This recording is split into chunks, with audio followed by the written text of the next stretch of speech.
Hello everyone, myself Janvi Sangui from Viva Institute of Technology, Computer Department.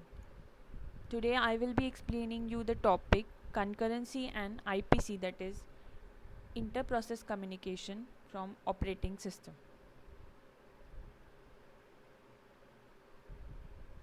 First of all, let us see the definition of a concurrency.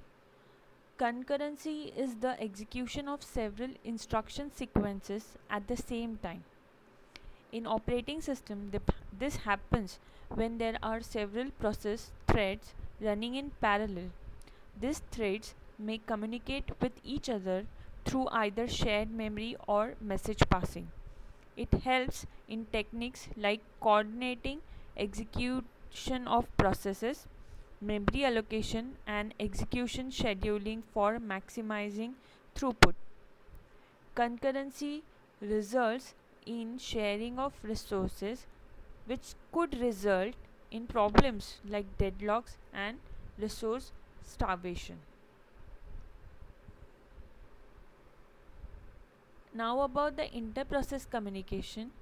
A process can be of two types: independent process and cooperating processes. What do you mean by independent process? The independent process is not affected by the execution of other processes, while a cooperating process can be affected by other executing processes.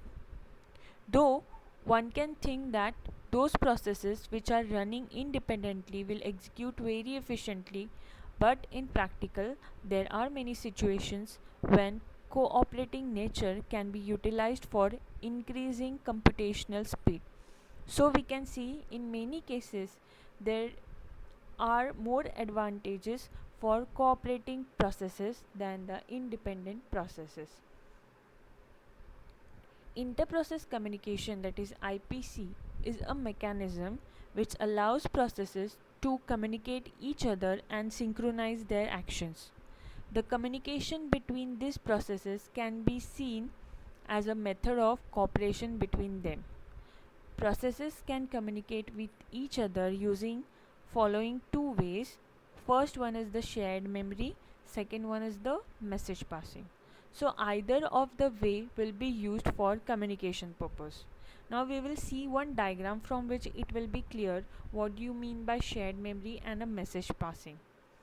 Now here you can see two diagrams. One is explaining the shared memory and the other is explaining the message passing. Now whenever it's a message, the shared memory, you can see there is some slot kept for shared memory. So here you can see on a kernel many processes are running. Here the process A and B is shown. Now suppose the process A wants to communicate with the B. What it will do first, it will store all the all the necessary data in the shared memory, and then the process B will use the same memory, that is the same data which is stored in the shared memory by process A. So in this way the process A and B is communicating. Sometimes it is not necessary, there will be a mediator in between the processes. The processes can directly pass the messages and can communicate with each other. In the message passing, the diagram shown in the right hand side, you can see there process A is passing a message to kernel that I want to communicate with the process B. Then kernel will inform the same thing to process B.